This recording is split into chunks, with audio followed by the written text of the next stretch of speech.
Saudara-saudaraku, padahal seluruh Nabi dan Rasul gemetaran kalau bercerita tentang Dajjal. Nabi bahkan berkata, seandainya aku hidup saat Dajjal itu keluar ke tengah-tengah kalian, saya yang akan pasang badan melawan Dajjal. Tapi kalau saya nanti sudah tidak ada, Dajjalnya muncul, setiap kalian wajib melindungi dan menjaga diri masing-masing dari Dajjal. Nabi juga berkata, demi Allah, tidak akan ada dari umat ini yang akan selamat bila ia berhadapan dengan Dajjal, melainkan dia akan kafir kepada Allah dan dia beriman kepada Dajjal. Maka Nabi mengatakan, haram bagi kalian berjumpa dengan Dajjal. Dajjal akan masuk ke kota-kota kalian. Ini kota apa? Cikarang. Dajjal akan masuk ke Mali. Dajjal akan masuk ke kota Bekasi. Dajjal akan masuk ke kota Bogor. Dajjal akan masuk ke masing-masing kota, akan dimasuki oleh Dajjal. Dan itu adalah jadwalnya masing-masing. Rasulullah bersabda, jangan pernah kamu keluar dari persembunyian kamu. Karena nanti kata Rasulullah, orang yang paling kuat, ada nanti seorang lelaki yang merasa imannya sudah mantap, kokoh, tidak mungkin berubah dan tidak akan mungkin bisa dimurtadkan, tidak mungkin bisa kafir oleh si Dajjal. Lalu dia dengan sengaja keluar dari persembunyiannya, berjumpa dengan Dajjal. Ketika dia melihat Dajjal dengan segala fitnah yang ada pada Dajjal, maka dia pun kafir kepada Allah dan dia beriman kepada Dajjal, sujud menyembah Dajjal. Walaupun Dajjal sudah pergi meninggalkan kotanya, laki-laki itu tetap kafir sampai dia mati. Dahsyatnya fitnah Dajjal. Sebelum Dajjal muncul, kaki tangannya saja sudah banyak memurtadkan orang, apalagi sang Dajjal yang muncul. Wahai hamba-hamba Allah, 124.000 lebih Nabi dan Rasul gemetaran kalau mereka bercerita tentang Dajjal, dahsyatnya Dajjal itu. Dan Dajjal tidak akan ada yang mampu melawannya. Tidak ada, kaum muslimin. Tidak akan ada kekuatan apapun di bumi ini bisa mengalahkannya, kecuali satu orang, dan itu sengaja Allah simpan di langit dunia. Ketika Dajjal sudah keluar menyebarkan segala fitnahnya, ketika 2/3 penduduk manusia yang ada di muka bumi sudah mengangkatnya sebagai Tuhan, barulah ketika itu Allah turunkan anti Dajjal, dan di tangannya lah Dajjal dihabisi. Nabi Isa alaihi salam. Dajjal ini siapa? Keturunan Nabi Adam alaihi salam, manusia seperti kita.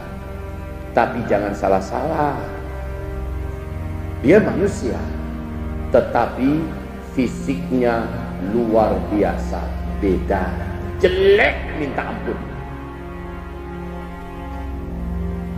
Dia agak lebih pendek dari kalian sedikit badannya, tapi lehernya dibandingkan leher kalian, dia lebih panjang lagi lehernya sedikit.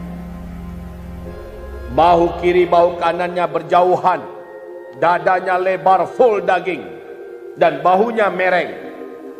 Rambutnya kribo, kulitnya berwarna gelap tapi pucat seperti mayat, dan ada beberapa bercak merah seperti darah di bawah kulitnya.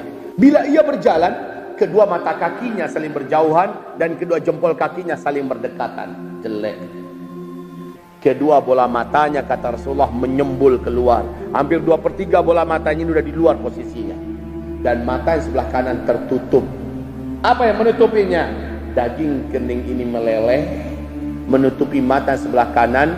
Ujung lelehan tersebut nempel di pipi. Sisa lelehan itu bergelantungan seperti dahak atau seperti jengger ayam. Dan nampak dari tutupan itu tonjolan mata yang sebenarnya sudah hampir lepas, tertahan oleh penutup ini.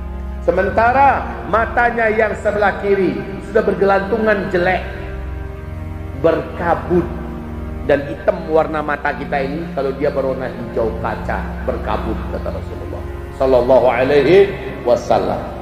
Orang-orang yang masih ada iman dan terjaga iman di dadanya, ketika ditangkap tak sempat dia sembunyi oleh bala tentara Dajjal, para pengikut Dajjal, tim ses Dajjal. Nangkap nih orang beriman, dihadap paksakan ke arah Dajjal. Dia bisa melihat ada tulisan di antara dua alis Dajjal itu kafaro, yang artinya adalah kafir.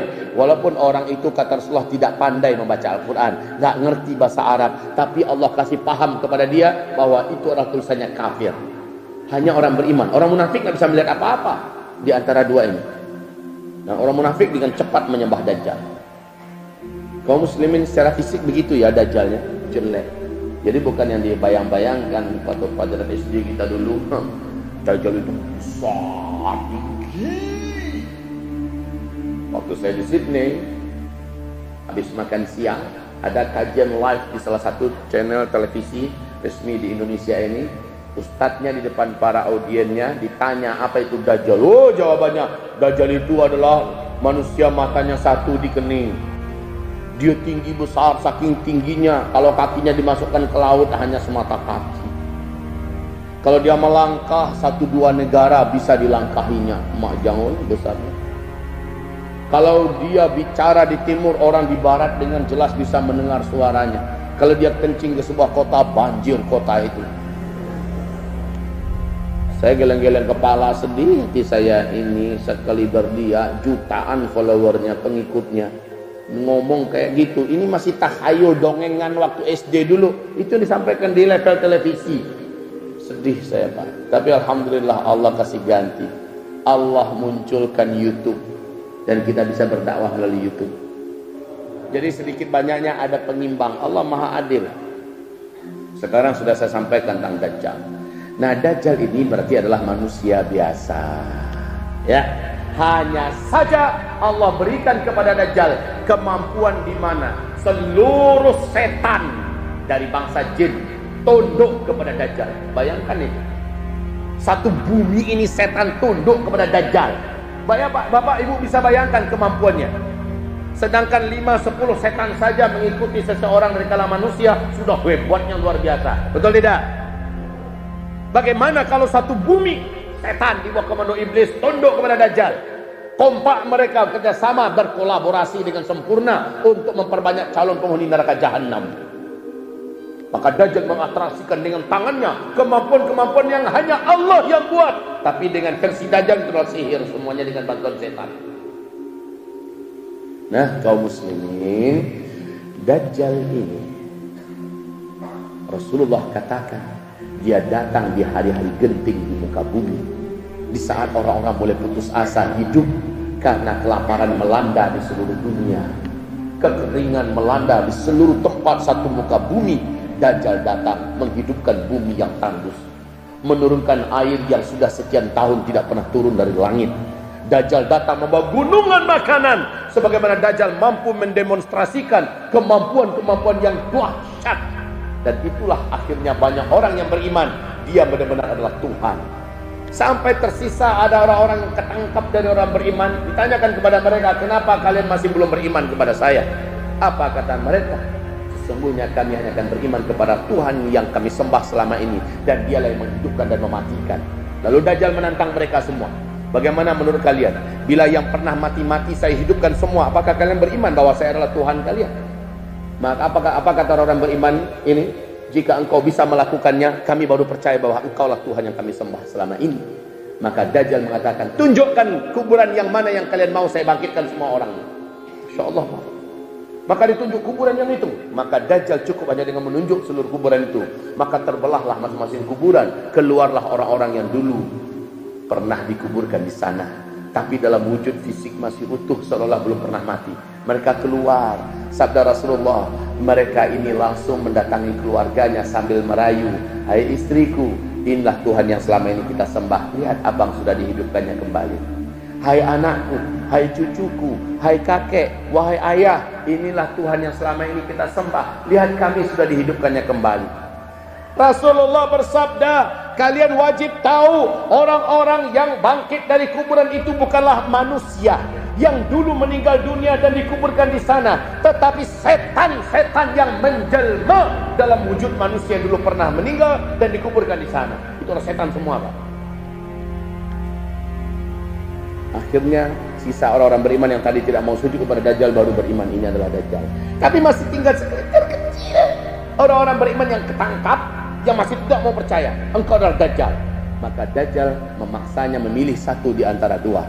Pilih nerakaku atau silakan masuki surga. Rasulullah bersabda, dari tangan kanan Dajjal mengeluarkan api yang menciptakan sebuah seolah-olah bagikan hutan atau gunung yang berapi. Masuk kamu kemari, atau silahkan masuki surgaku. Dari tangan kirinya, hadis ini sahih, Dajjal mengeluarkan air yang sangat besar dan air itu bisa mengisi sungai-sungai. Bening sementara orang sudah lama tidak menemukan air. Maka kata Rasulullah, siapa yang masuk ke dalam airnya Dajjal, kafirlah dia, dan dia menjadi ahli neraka Allah selama-lamanya. Siapa yang mendatangi apinya Dajjal, maka dia sedang menuju kepada surga Allah Subhanahu wa taala. Masuklah kalian ke dalam apinya Dajjal. Tapi Nabi menyebutkan urut-urutannya. Nabi perintahkan, kamu masukkanlah kepalamu ke dalam apinya Dajjal. Kepala dulu, Pak. Jangan pakai dites pakai tangan, panas lah ya. Kepala dulu. Ingat ini baik-baik. Masukkan kepala kita. Setelah kamu masukkan kepalamu, kamu akan merasakan hawa yang sejuk. Maka hiruplah, kata Nabi. Kamu akan merasakan sesuatu yang segar masuk ke dalam, ya. Dan masukkanlah seluruh tubuhmu ke dalamnya. Syahid insyaallah dalam keadaan husnul